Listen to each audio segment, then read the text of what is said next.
Okay, and now to continue with the second part of Professor Alexander Dugin's lecture on the ethnos and the science of anthropology. Specifically, this will concentrate on the American and English schools of anthropological science.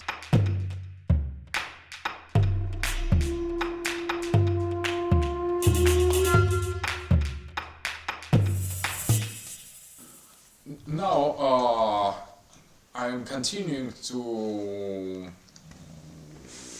discuss academic sources of ethnosociological knowledge. Now we are coming to American school that is known as cultural anthropology. As I have said already, there is identity between the ethnosociology, as it is called in the Germany and in Russia, and cultural anthropology, as this science is known in the United States. In Great Britain, they call it social anthropology, and in French, structural anthropology. But in any case, we are dealing with the same discipline. So,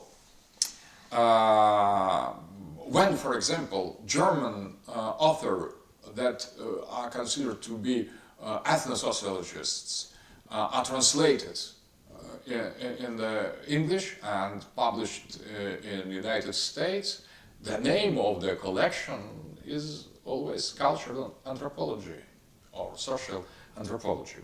So, but before we could speak about Franz Boas, the main representative of this cultural anthropology, the father of American cultural anthropology, we need to say some words about first stage of American anthropology, for example, about Morgan Lewis, one of the father of classical or first stage anthropology.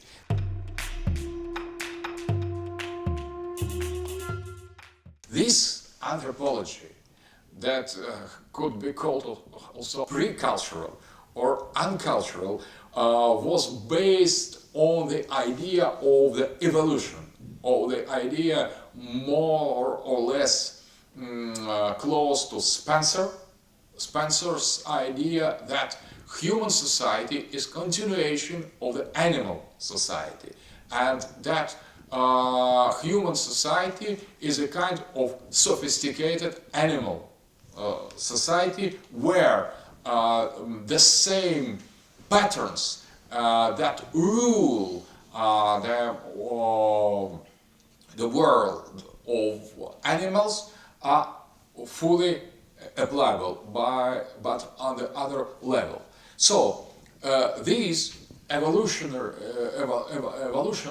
theory being applied to the society gives us the concept of progress.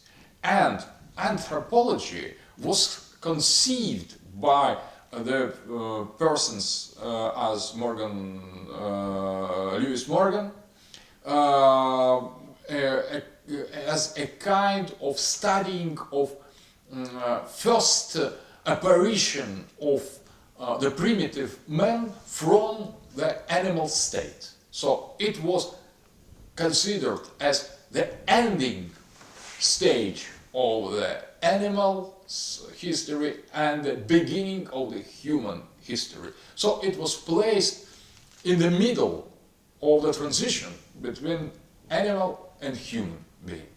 So anthropology was based first on this evolution concept, and the progress, so-called progress of the society by the first anthropologists were considered, as in the case of Morgan, in three phases. First wilderness, the second barbarism, and the third civilization. So the human history and the history of the man, anthropos, was conceived to be the passage from the wilderness through the barbarism to the civilization. So that was a kind of vision of the fate of the humanity. And studying the primitive peoples considered to be the last stage of animality and the first stage of humanity, the idea was to understand better the origins of the human history. So it was the realm or the field called anthropology. So studying of primitive savage man or a culture without writings, without text scriptures.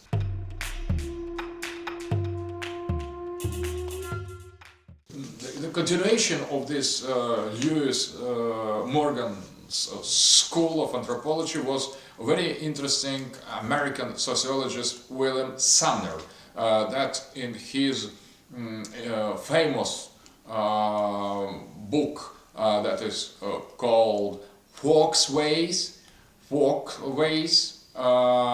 he explained how the self-identity in different ethnic groups is formed. So he was first to introduce in the sociology the concept of we group and they group. So the ethnic identity, according to the Sumner, is based on the concept of the identification of ourselves and the other. So we group and they group. And this point of this instrument of sociological analysis that actually is used by any sociologist was introduced as very important by Sumner precisely in the context of the study of the folkways, so ethnic groups and their identities. It is also Sumner spoke of the mores, Latin word that is a kind of customs or ethic procedure or ethic codes, but for him, for Sumner, it was a kind something as a concept was more or less close to paideuma de Frobenius. It was a kind of cultural code, mores, and any society, any ethnic group has its own mores. It's very important. It is a kind of particular cultural code that defines the particularity of such or such people. So folk customs, we could name it. And Sumner began to systematically study ethnic identity using this concept of they group and we group, and how this concept of the same and the other are socially organized. So any ethnic group has its own form to define what is ours, what is theirs. So it is a kind of concrete ethnosociological study.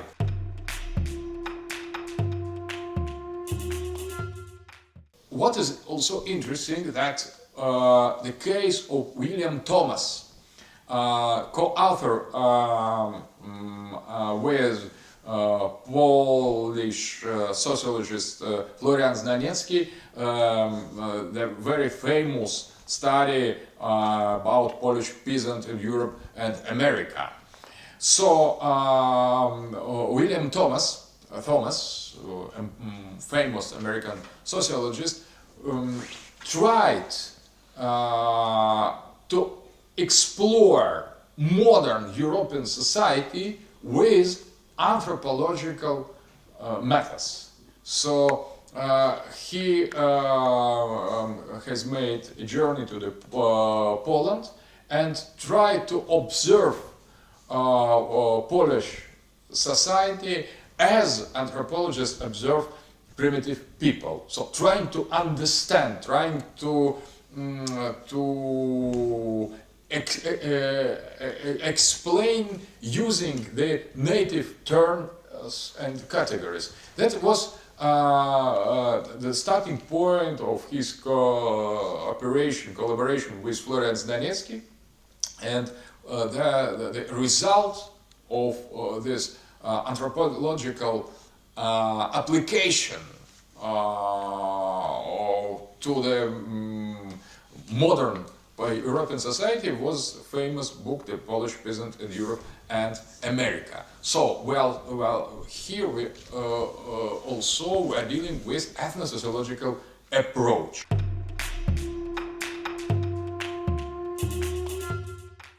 Revolution in the anthropology. It is the apparition of Franz Boas, that is considered to be the father and the founder of the cultural anthropology. So the main idea of Franz Boas was that we should refuse the traditional anthropological means of study primitive people, regarding them as transitional stage between the animals and the humans. So they are humans, but they are different, insisted Boas. He studied himself Inuit Eskimo in Greenland, and he has arrived in his field researches that at the conclusion that this Inuit culture is absolutely different, not only in the primitiveness, comparing it to the sophisticated modern society, but also in the context, in the content, in the values. And it is not the transitional stage from the savagery, wilderness to the civilization. It is kind of particular civilization that possesses its own criteria, its own structures. That is extremely rich in, for example, in the name of the natural phenomenon, and extremely poor in the technical sense. But its technical inventions and its technical aspect also possess particular sacred dimension. So if we compare primitive society, insisted Boas, and the highly developed technical one, we see that in some things, the primitive society is more rich than sophisticated one. For example, the vocabulary of name of the flowers or animals, or the physical or natural events or seasons, for example. And it is obvious that the vocabulary lacks the words for technical or some special things or feelings or attitudes of the Western society. So we are dealing not with the society, pre-Western society, pre-modern society. We are dealing with different society that's organized completely differently. And Franz Boas was first to refuse any kind of hierarchization of the types of the society. He was first to insist on the necessity to live with the society, within the society that we study, that we are studying, that he insisted to be involved in the customs and the tradition, to understand them, to live them, to understand the language, to as conditions to be real anthropologists. So we need describe the society, primitive society or ethnic society, as they see themselves, and not as we Western see them. So that is a very important point. We we are invited to give insight in this society, to describe their inner structure that we could not understand and could not see from without. So it is very important to pass from the observation from without and to come to participation within these societies. So the idea that cultural anthropology should understand not only technical and exterior superficial aspects of the societies, primitive society we studies, but also enter in the middle of the society, to live its cultural content. And that was the turning point of cultural anthropology. The people, archaic peoples for the Franz Boas, were not the objects. They as for example, natural phenomena. They were subjects, they were human, and they were equal as ourselves with modern man. So that is the that was a very important point. So after Franz Boas, there were the tradition of cultural anthropologists to that was based on this approach, fundamental approach to study in the primitive ethnic, on the simple society, the human phenomena, and not to make comparison and without to say about hierarchy. So every society, any society is equal. It is different but equal. So it is a kind of fundamental pluralistic vision of human phenomena, pluralistic and polycentric, that different society create different civilizations, and they are incomparable among themselves. So we need to understand and to study them, to observe them, to live them open-heartedly.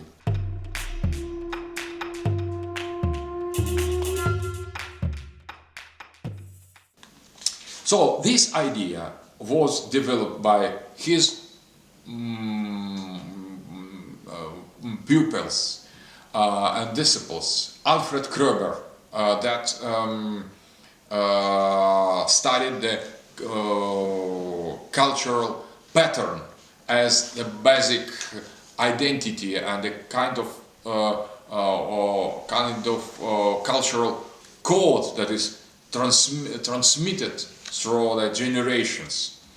There was his pupil Ruth Benedict, also that developed ethnosociological approach to the case of Japan. She defended, Ruth Benedict defended cultural pluralism and studied a different kind of society as if they were complete and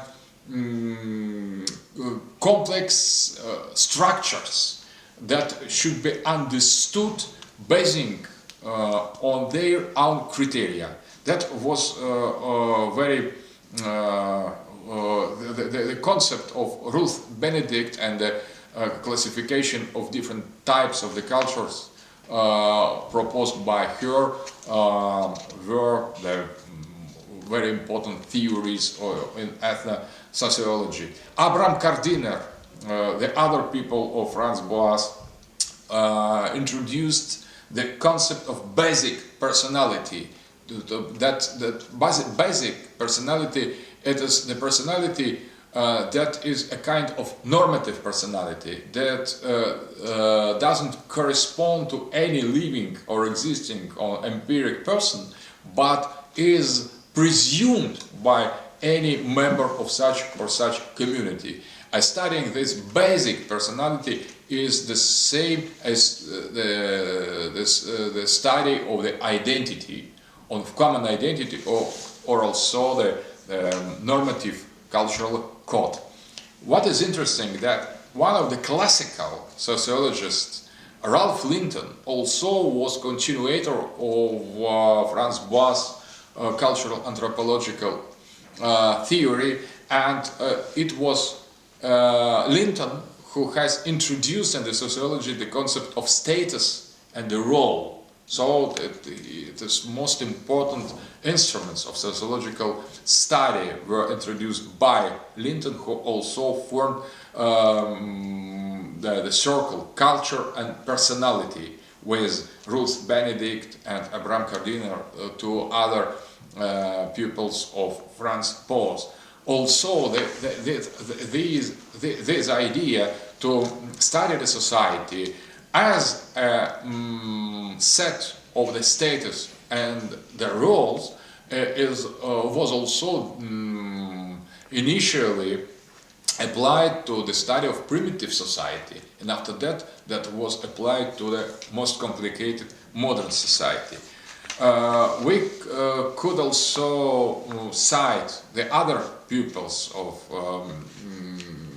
Franz Boas, for example, Cora Dubois, that introduced the concept of model personality, something like development of the concept of Abraham Kardiner's basic personality, or Edward Sapir, the author of the hypothesis of the linguistic relativity, and Sapir, with the other linguist Worf, they proposed the concept that the sense of the word is defined by the context of the language as a whole, and not by the object that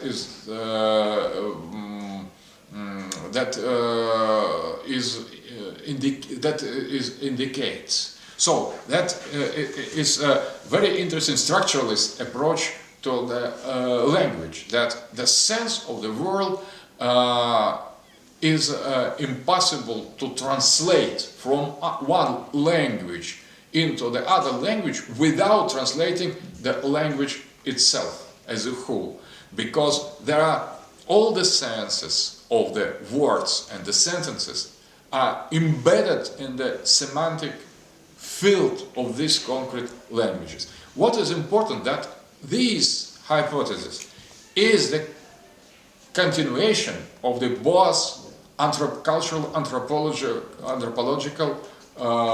concept of pluralism of the societies. So it is application of basic cultural anthropological attitude to the field of the linguistic. So and that is not chance. It is a kind of mainstream of American humanistic intellectual tradition that has as one of the founder Franz Boas in cultural anthropology, and pluralism included in it. Clyde Clachan also was the continuator of this ethnosociological tradition.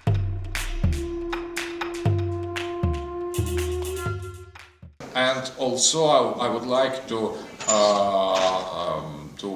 evoke Clifford Geertz, the founder of the concept of symbolical anthropology.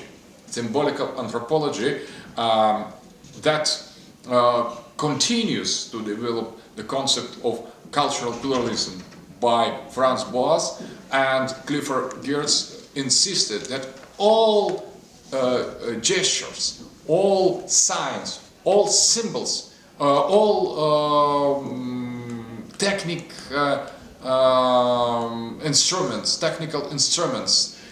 all social status has symbolical value.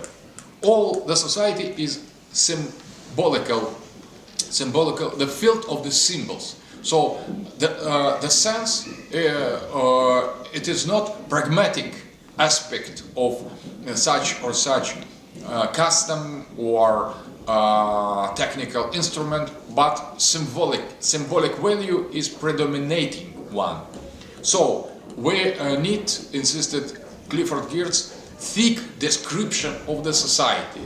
So that to make thick description of the ethnic society or primitive society is to deduce the symbolical context, to recreate or reconstruct the symbolical dimension of this society. And dealing with the symbolical meaning, we could understand why this society conducts itself in such a situation by such a pattern. We could understand profoundly the sense and the rationality, particular rationality of such or such society. Also, Geertz insists that society is also, ethnic society is symbolical community. So we could enter the ethnical society if you could make the symbolical operation of adoption, for example. The ethnic society seems to be closed one, but there are many points of entrance in this society, and all of them are symbolical ones. So we could also cite Clark Whistler, Margaret Mead, Gregory Bateson, Melville Herskovits, Robert Redfeld, as the other pupils of Franz Boas. So every name is very famous that I am citing, and they they developed important theory in the field of ethnology, of sociology.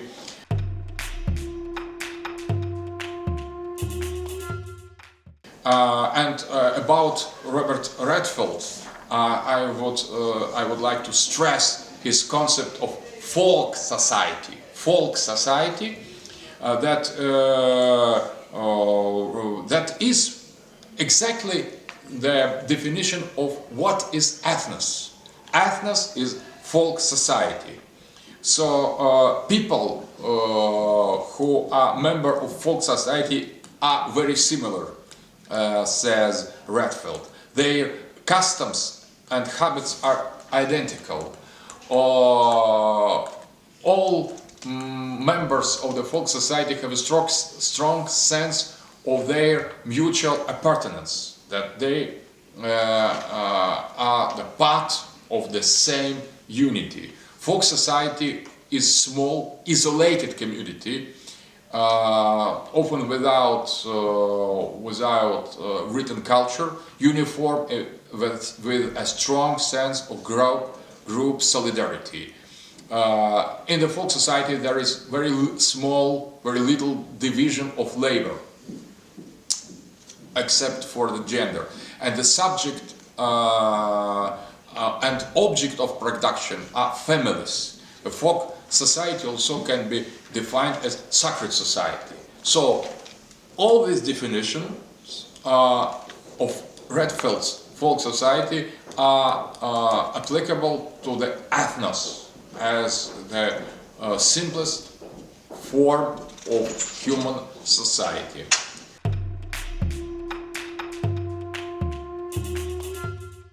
So we could also evoke the names of Paul Radin, that introduced in the study of religions the concept of trickster, that is very important as a symbolical figure in many ethnical and religious narrative. Mircea Eliade, Romanian-American author that also dedicated to the primitive society some very important book, insisting on the eternal return as a basic feature of archaic society or ethnic society. Ethnic society is based on the eternal return, not on the linear time. We could also mention Harold Garfinkel that introduced the concept of ethno-methodology. It has little to do with ethnosociology, but Harold Garfinkel understood by ethnos in his methodological sociological theories unqualified group, but it is not properly ethnos. It is unqualified, uncivilized, casual set of individuals, according to Garfinkel, is a kind of ethnos, as a primitive form of human organization, human community. But it is not exactly, or better to say, it's nothing to do with ethnos, as ethnosociology or cultural anthropology understands it. So the similarity is superficial. Ethno-methodology of Harold Garfinkel is very fruitful form of sociological research, but that doesn't fit in the field of the ethnosociology.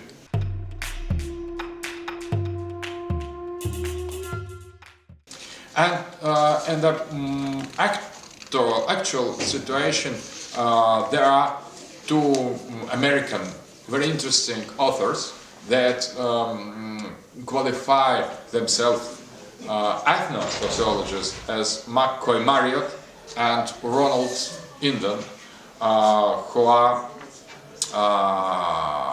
studying non-Western society, trying to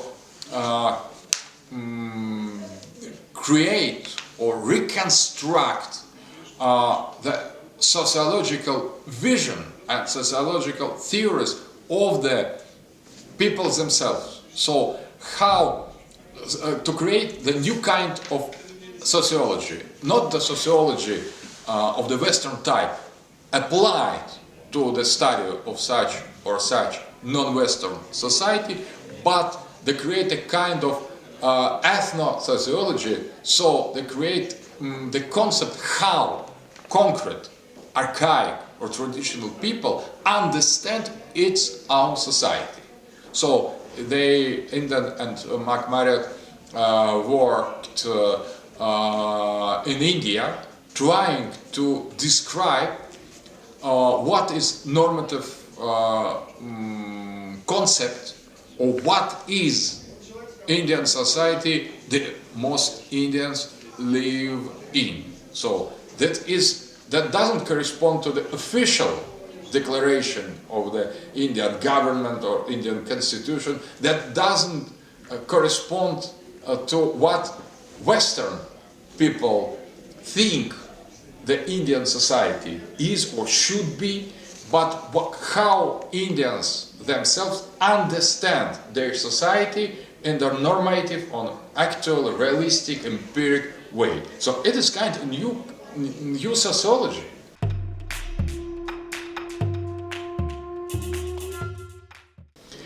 So I think that what is interesting to conclude with American School of Sociology, it is very interesting that cultural anthropology and mainstream of American anthropology is basing on the pluralistic vision, on the concept of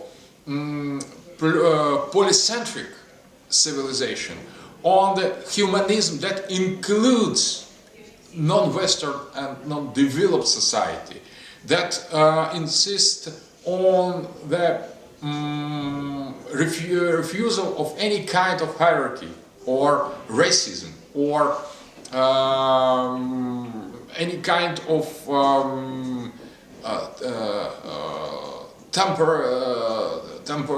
the concept of evolution or progress. So and also it challenges, this tradition challenges the concept of the individual that is in the center of the American society. It tends to regard individual as a person, so as a social construct and not as a given empirical fact. So I'm obliged to recognize that American tradition of cultural anthropology is very little American, or maybe it is not that belongs to America or United States. We don't know the other America, humanist, that is for just and democratic, pluralistic understanding of the social, historical, ethnic and civilizational phenomena. It is something very, very close to the German ethnosociological tradition, to Herder, to concept of cultural circles, to political geography or anthropogeography of Ratzel, and it is very far from Spencer or from evolution theory, and maybe there is one explication. The Franz Boas was the Jew from German origin, and he was formed in the tradition of German Herderian organicism, as the other German Jews were, for example, Lazarus, that I have already mentioned. So I think maybe that was the reason, maybe the other, but the fact is that American cultural anthropologist tradition, structure, pluralistic doctrine, pluralistic relativistic theory, it is more postmodern and in some sense anti-modern than the other aspects of American science and American political science or American society. That will conclude our second part of the lecture on the study of cultural anthropologies. And in the next lectures, we will discuss the British and French schools.